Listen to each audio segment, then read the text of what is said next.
everybody. Welcome and happy Tuesday to all of you. I am so honored today that you've chosen to take time out of your busy schedule to stop by 2 Minute Tuesdays with Thurmond. Welcome to our summer series. Man, let me tell you something. The summer is hot. It is. But you know what? We're also getting things warm here with our summer series. I want to just first of all say thank you to everybody who stopped by last month.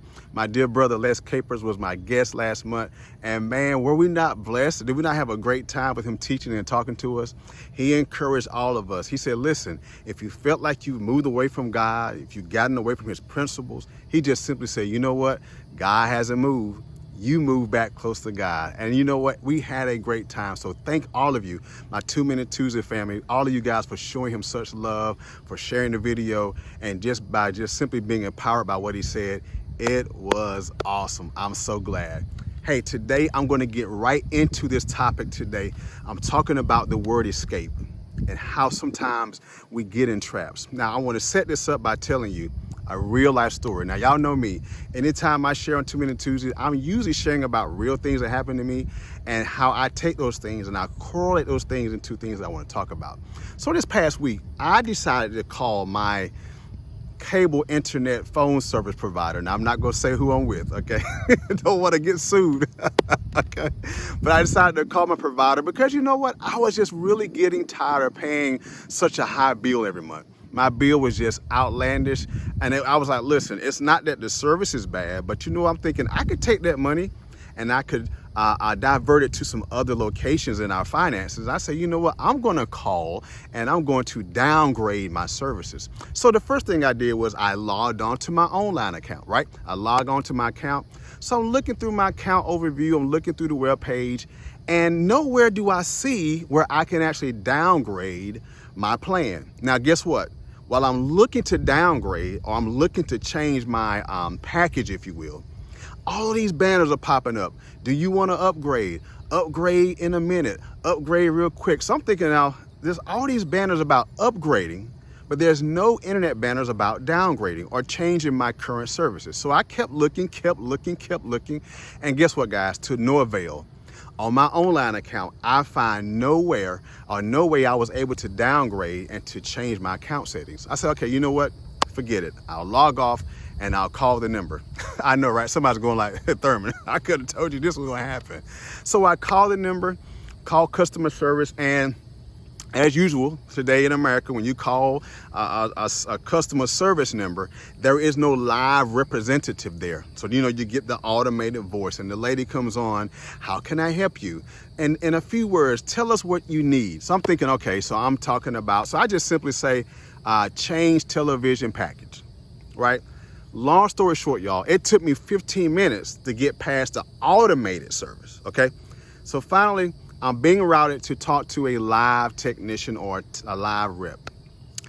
I was on hold for another good 15 minutes. So already in this call, guys, I'm already 30 minutes into my call to downgrade. Well, guess what? While I'm on hold, guess what comes onto my on my telephone call? While I'm waiting, they got the elevator music playing. They say, do you want to upgrade your services? Do you want to add more channels to your package? So I'm thinking to myself, why are they asking me to upgrade, but there are no options for me to downgrade? Finally, guys, I get to talk to a live rep. I explained to the nice lady what it was I wanted to do and how I wanted to do it. She then says to me, well, Mr. Shepherd, if you're going to do that, I'm going to have to transfer you to another department. I said, okay, hey, do what you got to do. Transfer me, no problem. I got a little time here. She puts me on hold. Elevator music comes on. Got that whole music comes on. I'm on hold for an additional 15 minutes. I finally get to talk to the live rep in this whatever department. I can't even remember what department it was. Okay, so the person, I explained to the individual why I'm calling. And so they were baffled as to why the first representative transferred me over to them. I said, well, she told me that she had to transfer me to your department because your department handled downgrades and different changes. Because I really wanted to get rid of my telephone service and my TV service because, you know, we millennials and us, those of us who are our age, you know, we just live on subscriptions. So I just wanted more internet, no TV, no phone. So he then tells me, well, I'm going to have to transfer you to another department. Man, let me tell y'all something. Long story short, this is the truth. It took me about 2 hours to downgrade my services. I'm not making this up. I'm telling y'all, it took me 2 hours or more to downgrade my services because all I wanted was the internet. This is what I gather, and this is how I'm going to jump into this topic today. It is easy to get into something. It's much harder to get out of something. While I was on that phone, I'm thinking to myself, this is ridiculous. Now, mind you now, my reason for calling was to decrease my bill. Okay, because why? I want to divert funds into our financial house. Okay, so I'm thinking, look, we can save money a month. I can save money. I'm thinking to myself, why is it so hard for me to call and to make a decision that's going to better my house, my family? Why is it such a resistance to do something different than what I was doing before? Remember now, it's much easier to get in something than it is to get out of it. So this is what I thought about. I said, you know what? This reminds me of sin. You know how sin is? You know, sin and poor decisions, they offer us no resistance. I'll give you an example. You know what? So I've been working on my body, okay, just like some of you guys, right? I've realized that I have an addiction to certain foods. Hey, it's just the truth. It is what it is, right? So I have confronted that addiction. I've gotten help for it. I'm on a good eating plan. I'm making better changes for myself, right? So I thought about like my weight. Like it's easy to put on weight, right? There's food everywhere, right? There's drive-thrus. I turn on the television, y'all. It's so many food commercials from Kentucky Fried Chicken, the McDonald's, the Taco Bell, the Olive Garden, and all these places are wonderful. Okay, don't get me wrong. Everybody got good food, right? But I thought about how easy it is for me to put on weight, right? But it's so hard to lose weight. Like it's so easy. Everything in our world is so accessible. I'll give you another example, like debt, right? It's easy to get into debt. It's so easy to get into debt, man. Like how hard is it to sign the dotted line, right? You go out right now, you want to buy a car, you want to buy a boat, you want to buy a house. Man, lending is just so free right now. It's easy to make a commitment. But you know what? If you ever decide to get out of that commitment, it is so difficult. You know, I'm gonna give you one more example before I jump into this. You might be in a relationship, and now later on, and I'm really happy because we're going to get into our relationship series. You could be in a relationship, right? It's so easy to step out and do something that you shouldn't be doing, right? Like how hard is it to have an affair? It's easy to do. Now that's unfortunate what I'm saying, but it's so true. You know why? You could slip through a girl's direct messages, right? You could hit a boy up on his Facebook messaging. You could be out somewhere, and people now are just so free. You could step up to somebody and just exchange some numbers, and before you know it, boom, boom, bam, right? How easy is it to do that? In other words, so what I'm saying is sin and poor decisions offer me no resistance. It's easy for me to do something, but man, the price I gotta pay for it, woo! It's such a price to pay, it's not even worth it. So here it is. So here's our takeaway today. I want to encourage all of us today, before we do anything, before we sign a dotted line, before we get into a relationship that's not healthy, before we go through the drive-thru, right, and order something that we know is going to put on another 2-3 pounds, right?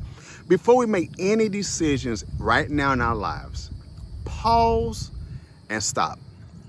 And here's what we're gonna have to ask ourselves. Am I setting myself up in a trap?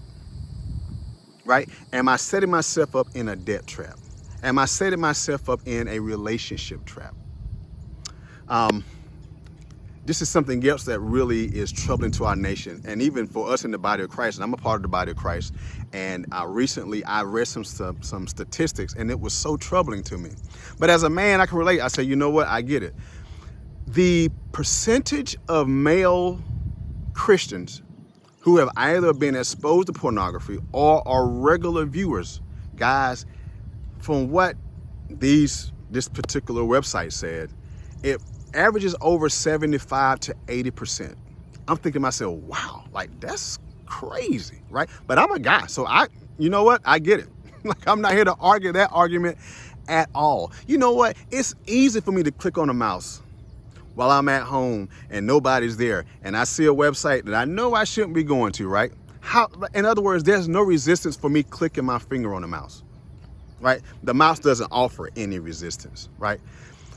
Before we do anything in these last days, guys, let's pause, let's stop, and let's think. Is what I'm about to do, is it going to put me in a trap? Because I'm going to be honest with you guys, it's almost like this world has a web around it. I'm telling you, man, I know we got the World Wide Web. I actually believe that the enemy has strategically set things up to entrap us. I believe that. Now, that's just my opinion. I'm not here to preach that and to tell you that that's the truth, but I'm just simply saying, when I survey the landscape of our land, when I look at the things in my world, when I look at the things in your world, it seems like the world is making things so easy for us to get into. But when we decide, you know what, I don't want to do that no more. I want to turn around. I want to go another way. When we decide to get out of debt, when we decide to do something like that, it's almost like it's so much harder to get out of something than what it is to get into. So I'm just here today to encourage all of us to stop, pause, and think about it for a minute. If you're a guy, maybe your marriage is on the rocks, maybe you're having some issues, before you go out with your ex-girlfriend, before you go out with the girl that you met while you was on a business trip last week, before you do any of those things, stop, pause, and ask yourself, is what I'm about to do, is it going to be worth it? I want to end off by sharing, y'all know I love movies, right? I'm a big movie guy, right? Anything tech, anything movie, anything artistic, I like that kind of thing. So there's a movie with Chris Rock and Kerry Washington called I Think I Love My Wife. And in this movie, Chris Rock character, he's married, has a beautiful family, beautiful wife, has a beautiful life, very successful guy. And so Kerry Washington, her character in the movie, she and Chris are good friends. And so after some time, she comes back to town and they're actually able to reconnect for a period of time. Now, Chris's character in the movie, his marriage is kind of boring, okay? At least to him, he's bored. He's like, look, my wife is not giving me any attention. I eat chicken 5 times a month. It's like he's become tired of the routine. I'm gonna tell you something, man. Look, if we got to be honest about some things. And again, in my relationship series, I'm going to talk about some of this stuff. But you know, it's easy for men to get bored. We get bored easily. That's just the truth. We can't help it. God made us that way, right? We're always trying to hunt and scurry for things. So we like for things to keep our attention. So Chris in this movie, his character, he's bored in his marriage. He's bored out of his mind. He actually says that in the movie. And so Carrie, she's an attractive lady. So they reconnect. And his wife actually knows about, his wife knows about their relationship, but she does not know about the nature of the relationship. So long story short, what happens in this movie, Carrie has some ulterior motives. She likes Chris, and Chris actually likes her too, but he know he's committed to a wife. He know he has a beautiful family, but his flesh is pulling him in another direction. Towards the end of the movie, Chris's and Carrie character, they decide to get together one weekend. They said, look, you know what? We're going to get it on this weekend, man. Chris is saying to himself, you know what? I've never cheated on my wife. I owe it to myself to have this affair. Hey, this girl's beautiful. Like, how many times in my lifetime am I going to be able to do this? What happens at the end of the movie is they meet up to a spot. I think he goes to Carrie's apartment, her character's apartment, and she's there, lingerie, heels. I mean, she's ready to go. And Chris, his character, he's like, man, I'm ready. I'm ready to do this. Well, right at the moment when he's getting ready to take her and to have his way with her, he's pulling his shirt off and he's getting to pull up his necktie. And I think he looks in the mirror. Something happens where he sees a reflection of himself. And he sees himself taking his shirt, his tie off, and he just stops and he pauses. The reason why that's really important is because if you ever watch the movie, during the movie, he plays this game with his daughter, and he actually takes his necktie and ties it around his head, and he acts like he's an elephant. It's something he does. But anyway, him and his daughter, they share this real wonderful moments several times in a week where he actually plays this game with her and he uses his necktie.